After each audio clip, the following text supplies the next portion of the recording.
War is an algorithm. We will show its price. 70 years. No shots fired. $1.2 trillion spent. This is the Korean Demilitarized Zone, the most expensive peace in human history. The Korean War ended in 1953. Technically, it never ended. An armistice froze the conflict and froze the costs in place. Forever. The permanent mobilization. South Korea maintains 555,000 active duty soldiers. North Korea, 1.28 million to our combined, 1.835 million people under arms. Every single day, for 70 years. According to SIPRI data, South Korea's annual military expenditure, $46.4 billion in 2023. North Korea's estimated spending, $4 to $6 billion annually, though accurate data is opaque given the regime's opacity. Total combined spending over 70 years, adjusted for inflation to 2023 dollars, approximately $1.2 trillion.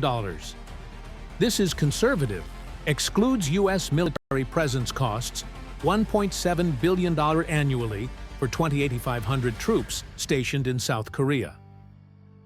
What did this buy? No war, but also no peace. A frozen conflict consuming $50 billion yearly with zero prospect of resolution. The conscription tax. South Korea requires 18 to 21 months of military service for all men aged 18 to 35. This is not voluntary. This is a youth tax paid in time.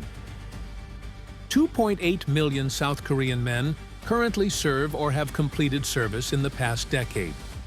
Average service, 20 months. That's 1.67 years of productive life per person. The economic calculation. 20-year-old college graduate earning $35,000 annually in civilian life serves 20 months at military pay of $450 monthly. Opportunity cost, $58,33 per person in foregone earnings. Multiply by 300,000 conscripts annually, $17.5 billion in lost economic productivity each year. This is on top of direct military spending. The conscription system itself costs more than many countries' entire defense budgets.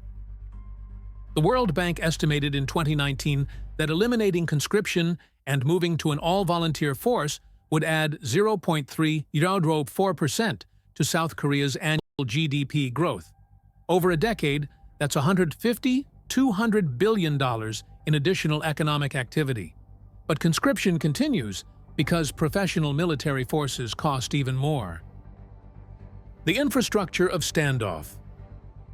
The DMZ itself, 250 kilometers long, 4 kilometers wide. 1,000 square kilometers of militarized wasteland between two functional economies.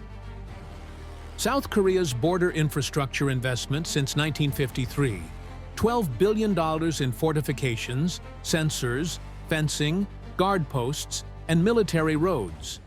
North Korea's investment, estimated $3 to $4 billion. But the real cost isn't the fence, it's what the fence prevents. According to Rand Corporation analysis, a unified Korea would create the world's 7th/8th largest economy within 20 years. Combined GDP potential, 2.5 to 3.0 trillion by 2040.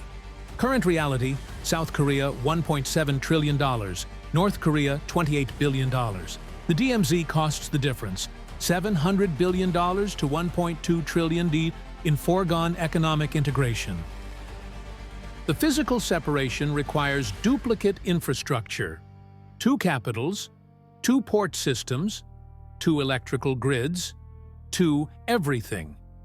The Asian Development Bank calculated infrastructure duplication costs at $89 billion over 70 years. Money spent building parallel systems that should be integrated. The U.S. subsidy. 2,500 U.S. troops stationed in South Korea. Annual cost to U.S. taxpayers, $1.78 billion according to Congressional Research Service data. Since 1953, $124 billion in present value terms. This doesn't include major military exercises, annual cost $300–500 million, weapons transfers, or the opportunity cost of basing troops in Korea rather than elsewhere. South Korea contributes $1.03 billion annually toward U.S. troop costs, 58% of the total. The remaining 42% is American subsidy. Why?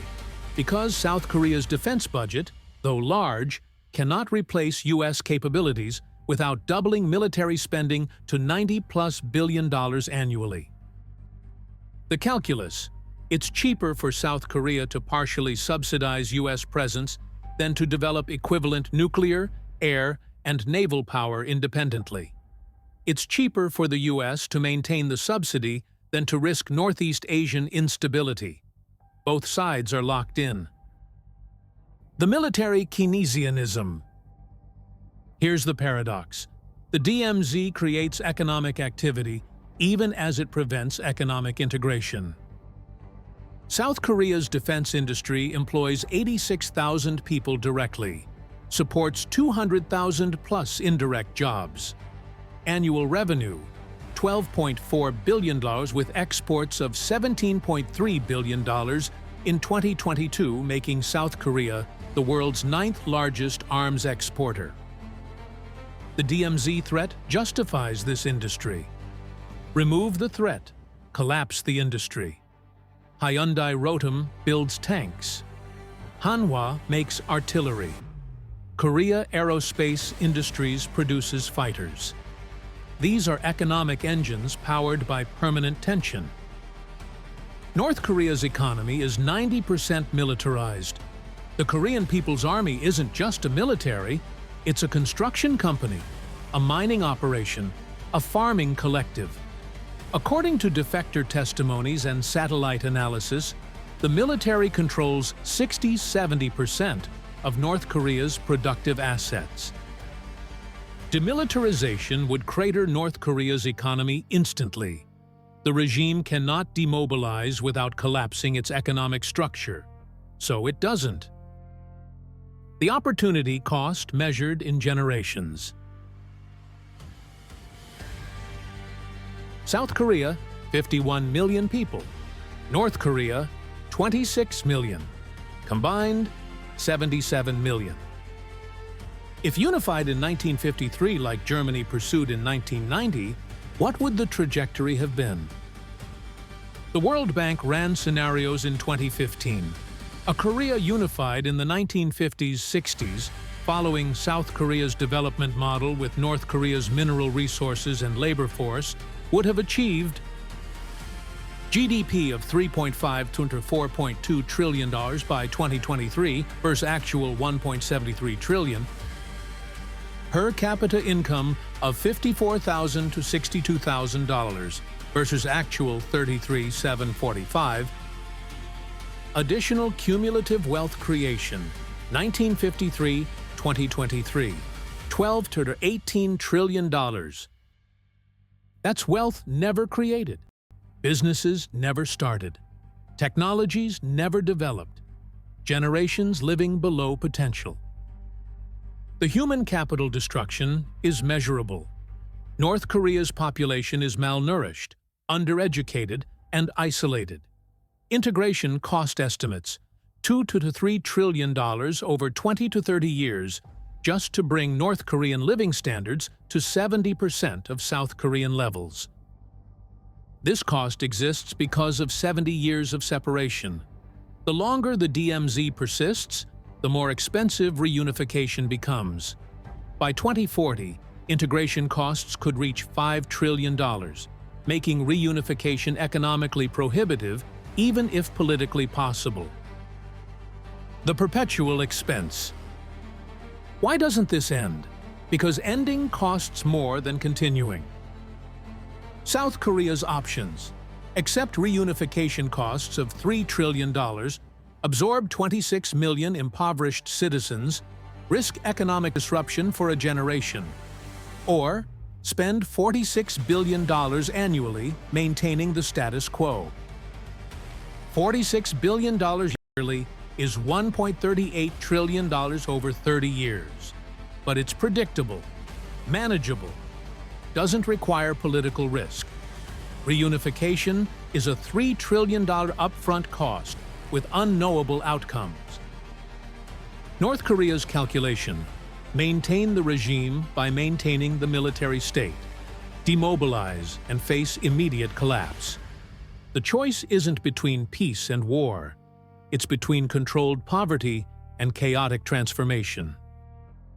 The U.S. perspective: stability in Northeast Asia costs $1.78 billion yearly.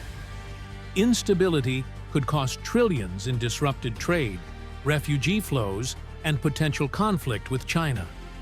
The subsidy is insurance. China and Russia prefer divided Korea. A unified Korea aligned with the U.S. West would border China directly with 77 million people and a $4 trillion economy. Current arrangement: buffer state. Cost to China, Russia, minimal. Benefit: strategic separation. They have zero incentive to support reunification. The economics of frozen conflict. The DMZ reveals the paradox of frozen conflicts. They're expensive to maintain, but catastrophically expensive to resolve. Each year of DMZ maintenance, $50 billion combined. Each year generates $50 billion in opportunity cost from foregone integration. The bill compounds. But ending it requires absorbing integration costs, $3 trillion, restructuring two economies, managing social political chaos, and risking geopolitical instability. So the algorithm runs. 70 years becomes 80. 80 becomes 90. The costs accumulate. The path dependency deepens. Eventual reunification becomes ever more expensive, making continuation ever more rational. The hidden beneficiaries. 4 groups profit from permanent division. Defense contractors, $29.7 billion annually between South Korean and North Korean military procurement. Hanwha, Korea Aerospace Industries, Lockheed Martin, Northrop Grumman.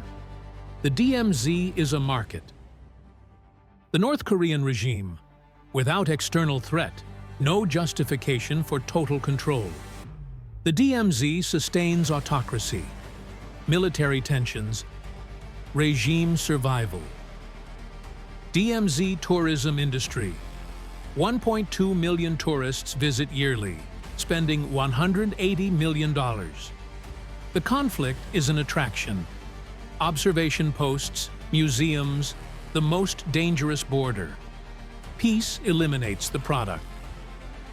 Administrative bureaucracies: hundreds of thousands employed in military commands, defense ministries, intelligence services, reunification planning agencies. Their jobs exist because the DMZ exists. The true price: $1.2 trillion spent over 70 years, $12 to $18 trillion in wealth never created, 1.835 million people perpetually mobilized, 20 months of every South Korean man's life consumed, $3 trillion cost to eventually resolve what never resolved. They said, the armistice is temporary. They got 7 decades of frozen economics. The Korean DMZ isn't a border. It's a machine that converts time into cost. Every day of peace costs $137 million. Every year adds $50 billion. Every decade makes resolution more expensive. This is the algorithm of frozen conflict. Continuing is expensive. Ending is catastrophic. Waiting makes both worse. So everyone waits. The meter runs. The costs compound. Not war, not peace, maintenance, the most expensive nothing in history. War is an algorithm. We showed its price. $1.2 trillion for 70 years of frozen conflict. Subscribe to What War Costs, where we calculate what no one else will count.